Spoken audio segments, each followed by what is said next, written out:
l'Italie, elle est doublement intéressante dans le champ de l'audiovisuel parce que ça a été le laboratoire de la déréglementation en Europe et d'autre part parce qu'a émergé pendant cette période de déréglementation le phénomène Berlusconi.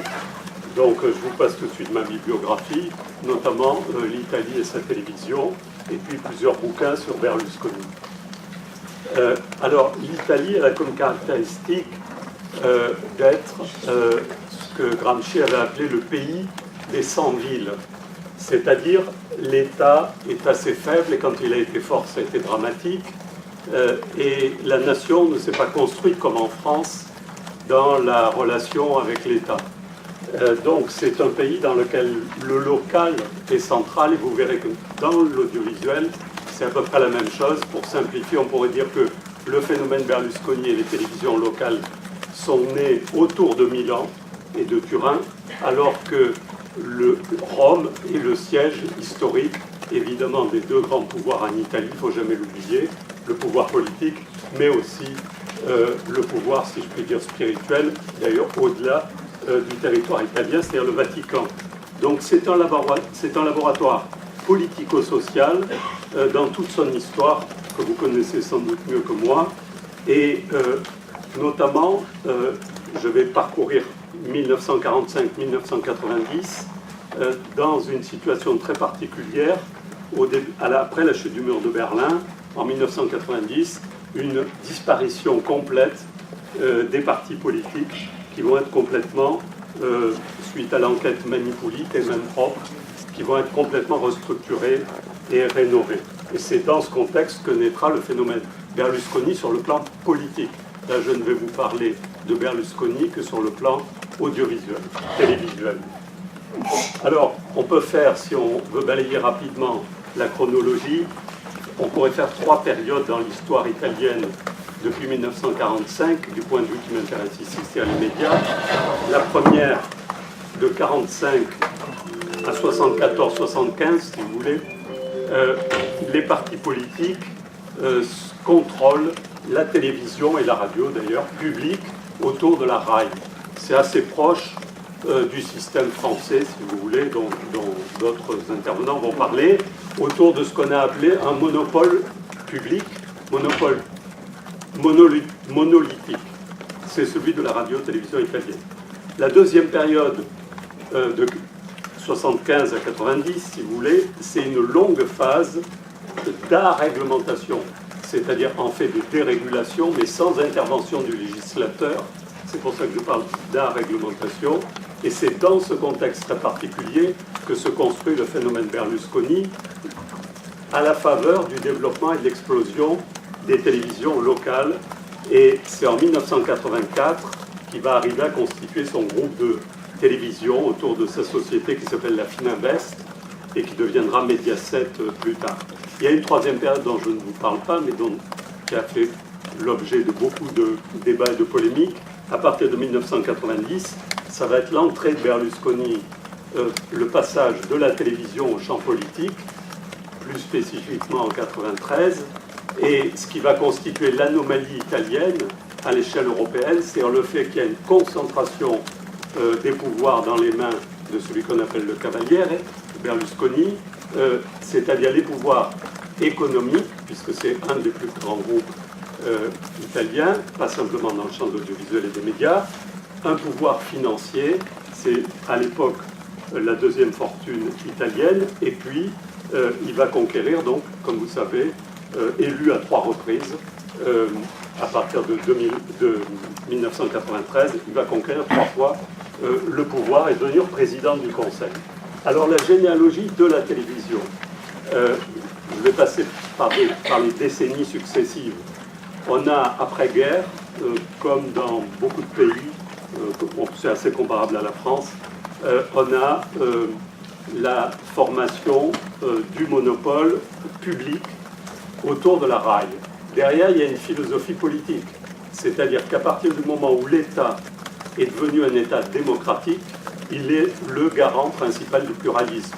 Paradoxalement, aujourd'hui, ça nous choquerait, mais on peut dire monopole public égale pluralisme. Voilà l'équation philosophique, si vous voulez, de philosophie politique fondatrice.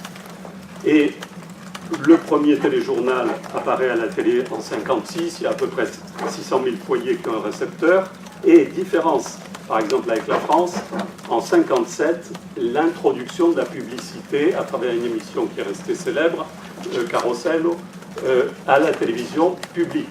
Donc, comme vous savez, en France, la publicité sera introduite 10 ans plus tard, en 68, par le général de Gaulle. Donc là, il n'y a qu'une chaîne, comme en France, en 62 naît la deuxième chaîne, donc Rail 1 et Rail 2, et vous voyez la croissance de l'équipement des ménages se déroule aussi sur la décennie, si vous voulez, 60, milieu des années 60, milieu des années 75, où 92% des foyers ont une télévision en 1975. Alors, deuxième décennie, si vous voulez, les années 70. Là, elles sont particulièrement importantes, et c'est là l'originalité de l'Italie. En 71, naît une première télévision par câble, une télévision qu'on appelle pirate, à cette époque, dans le Piémont, à Biella, Télé Biella. Et vont se multiplier, c'est pour ça que un dirigeant italien avait appelé ça le Far West hertzien, même si au début c'est par câble, vont se multiplier ces télévisions locales, expression de la société civile, mais aussi souvent de pouvoirs économiques locaux. C'est pour ça que le local en Italie, j'y ai insisté dès le départ, est tout à fait central pour comprendre la péninsule. Et la Cour constitutionnelle, quand le politique en Italie n'intervient pas, il y a souvent l'intervention de ce qu'on appelle le gouvernement des juges, et donc c'est la Cour constitutionnelle qui va intervenir, faute d'intervention de législateur, pour les autoriser, mais sous l'angle télévision par câble. Ça, c'est en juillet 1974. À partir de là, les télévisions locales vont passer à l'hertzien, évidemment, parce que c'est beaucoup moins cher de diffuser, beaucoup plus facile de diffuser sur un réseau hertzien plutôt que sur un réseau câblé. Et donc, à nouveau, les télévisions locales hertziennes, cette fois-ci, vont se développer dans toute l'Italie, et la Cour constitutionnelle va réintervenir pour les autoriser en 1976. Qu'est-ce qui s'est passé en 1975? Et ça, c'est encore une originalité italienne entre ces deux décisions de la Cour constitutionnelle. Là, il y a une intervention du législateur pour réformer uniquement la RAI, c'est-à-dire la télévision publique, et créer un phénomène tout à fait italien qu'on appelle la lottizzazione, c'est-à-dire le partage du pouvoir sur les médias, mais officiellement par les partis politiques. Et donc, la démocratie chrétienne, qui est le grand parti politique au pouvoir, va avoir la première chaîne, et ça veut dire concrètement qu'il faut avoir la carte du parti pour être directeur d'information, etc. Et c'est tout à fait officiel et absolument pas caché. La RAI 2 a l'allié historique depuis l'après-guerre de la RAI, qui sont les sociodémocrates, le Parti socialiste en particulier, et puis la RAI 3 au Parti communiste italien, qui à l'époque est encore très puissant, et qui va bénéficier de la RAI 3 qui apparaît en 1979. Alors, les télévisions locales vont exploser. Je vous ai mis un chiffre, là, vous voyez, en 1980, il y a plus de 1000 télés locales dans toute la péninsule. Alors, il faut voir que cette période, ça s'observera dans d'autres pays européens à la même époque, correspond évidemment aux 30 Glorieuses, à ce qu'un Italien appelle le nouveau miracle italien, c'est-à-dire une explosion de la croissance économique, un rattrapage par rapport à l'après-guerre de l'économie. Et dans ce contexte, le moteur, si je puis dire, économique et financier des médias, et en particulier de la télévision, c'est la publicité. C'est pour ça que je vous ai mis ces chiffres, entre 60 et 90. Vous voyez que la télé va prendre, du point de vue financier, de plus en plus de place, et notamment au détriment de la presse écrite. Et on observera ça dans de nombreux pays. Donc c'est dans ce contexte d'explosion des recettes économiques de la télévision que vont venir se développer les télévisions locales, et en particulier Berlusconi, qui va construire tout son empire sur cette dynamique du marché publicitaire dans ce contexte. Alors, Berlusconi, pour venir à lui, il crée en 1974, à l'époque, c'est promoteur immobilier. Il crée une ville nouvelle, si vous voulez, dans la périphérie de Milan, qui s'appelle Milano Due. C'est un quartier de la périphérie de Milan, avec une espèce d'utopie de ville nouvelle, dans laquelle la télévision fait partie du circuit de la consommation.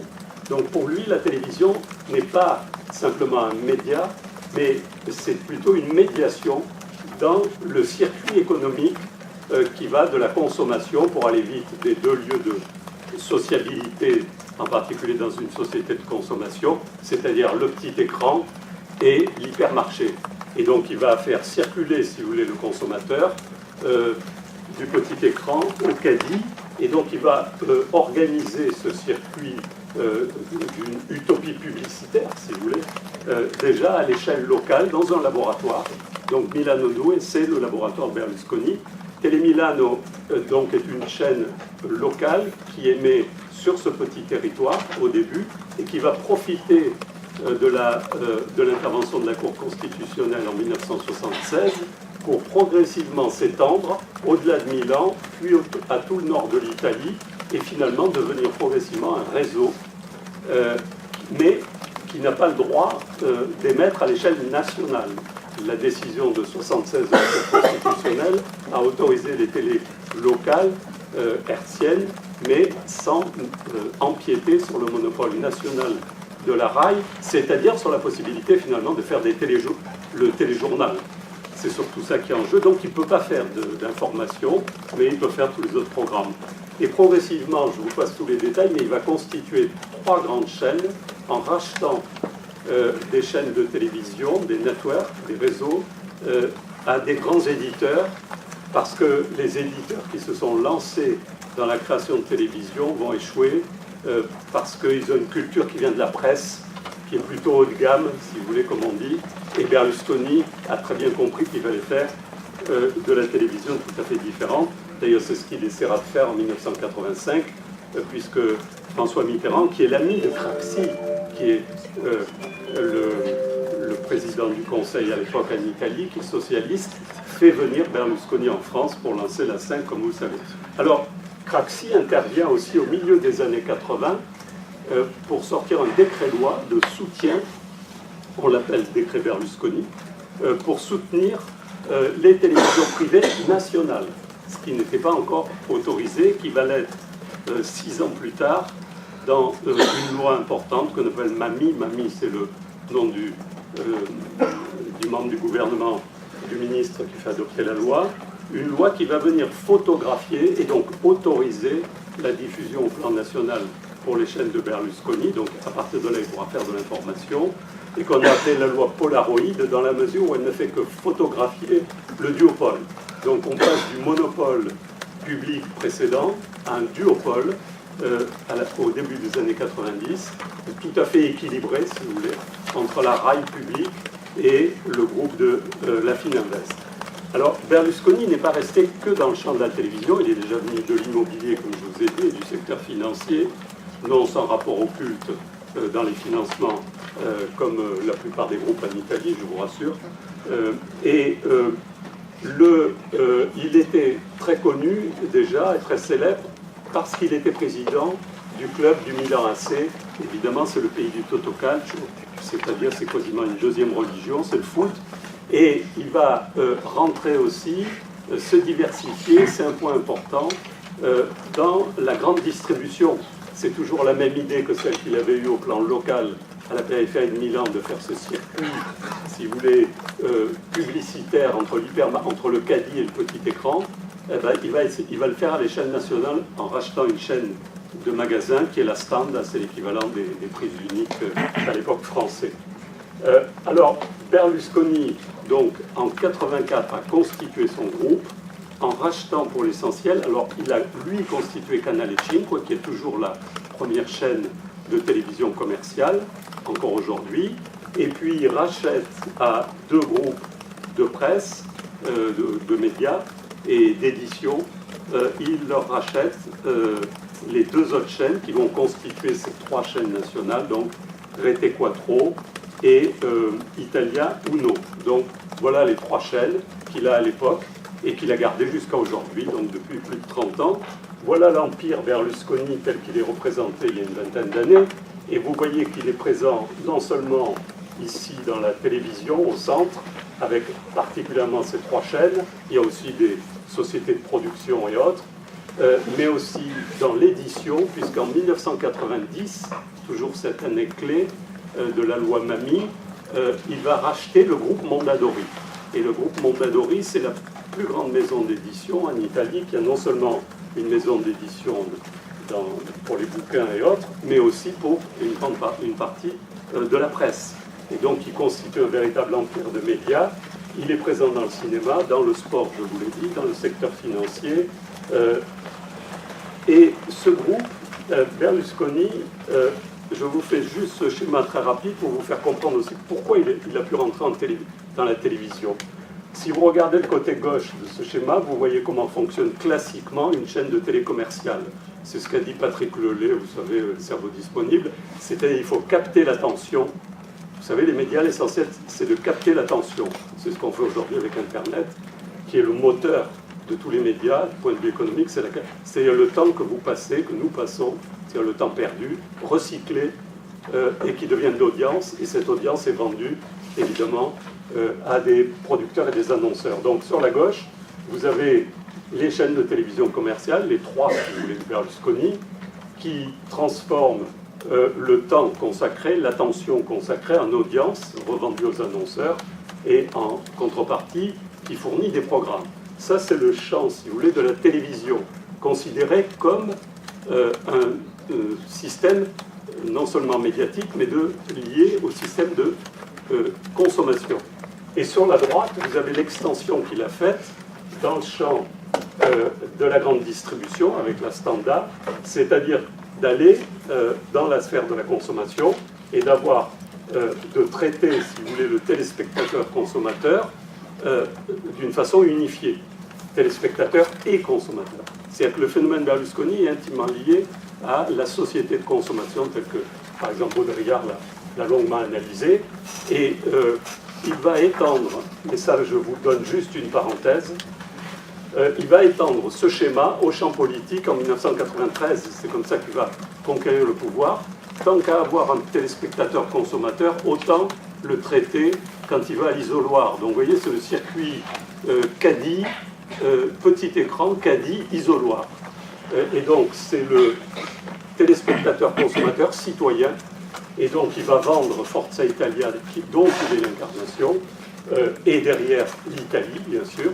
Donc l'Italie est vendue comme un produit, au même titre que les pâtes Panzani, si vous voulez, incarné par Berlusconi, président du Milan AC, président de chaîne de télé, mais un citoyen consommateur.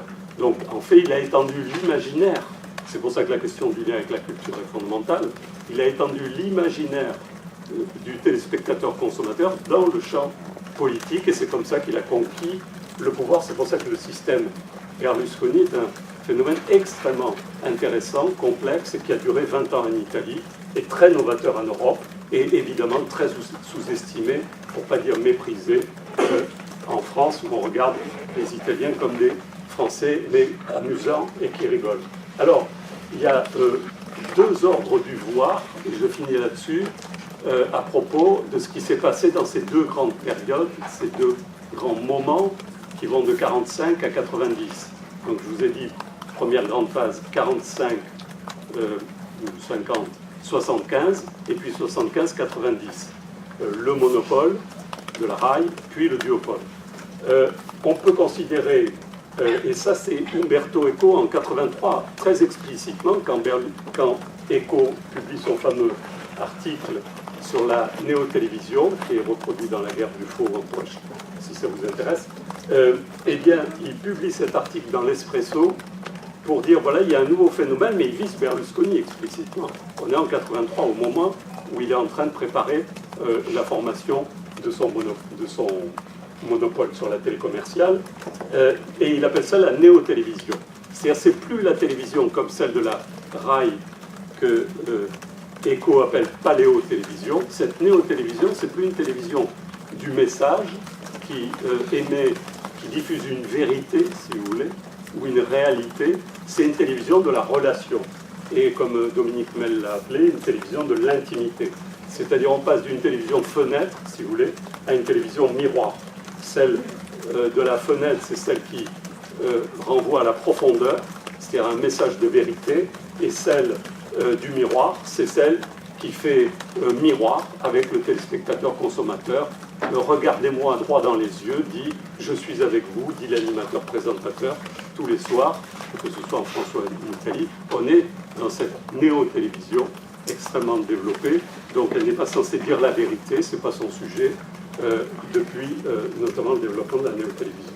Et je conclus là-dessus sur, si vous voulez, l'intérêt de l'exemple italien, du laboratoire italien, sur au moins la période 50-90, toujours, si on veut schématiser en deux moments. On peut dire que dans la première période, c'est celle du monopole monolithique de la rail, on conçoit la télévision comme... Ah, du coup, j'ai perdu l'image.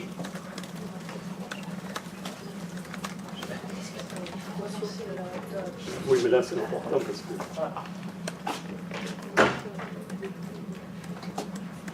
Donc, dans la première période, c'est un monopole public, donc la télévision est considérée comme un bien public et qui s'adresse à un téléspectateur citoyen et elle lui envoie un message de réalité ou de vérité dans la mesure où c'est ce que Eco appelle la paléotélévision.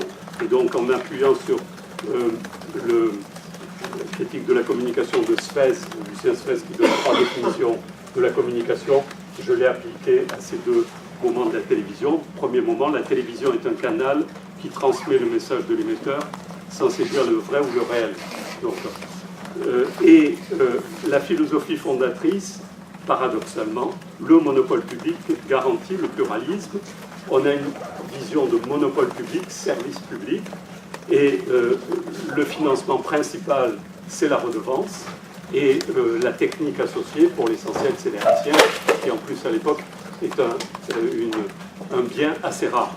Dans la deuxième période, on est dans la néo-télévision, télévision relationnelle, où le moteur de la transformation, ce sont les chaînes commerciales généralistes, celle de Berlusconi, une télévision miroir qui s'adresse à un téléspectateur consommateur. On rentre dans une télévision produit, et plus simplement, et plus du tout, ou complémentairement, à une vision bien publique. Deuxième définition, à ce moment-là, la télévision, toujours en appuyant sur les définitions de Spes, vous les retrouvez dans le que sais-je, sur la communication, la télévision est la relation spéculaire du téléspectateur et de son double, c'est-à-dire le public qui rentre sur le plateau, parce que dans la néo-télévision, la grande différence, c'est que la télévision se met en scène elle-même, avec un plateau et un animateur central. Donc elle parle d'elle-même, c'est une télévision qui parle d'elle-même, et dans un environnement spectaculaire, c'est le plateau, et là on voit les caméras, alors qu'avant c'était quasiment, dans la paléo, c'est un scandale, c'est une faute professionnelle de voir la caméra. Dans la néo, au contraire, la caméra filme la caméra. Et donc, la définition du pluralisme change radicalement. Ce n'est plus le monopole, bien sûr, c'est le duopole et c'est même le système mixte. Et c'est cette idée de système mixte que vendra d'ailleurs Craxi à Mitterrand en disant, en 1985, qu'il faut passer au système mixte et sortir du monopole de la télévision publique. Le moteur économique devient la publicité, mais vous voyez aussi qu'il y a multiplicité des techniques de diffusion, non seulement dans l'hertzien, mais aussi avec l'arrivée du câble et du satellite. Merci. Merci beaucoup.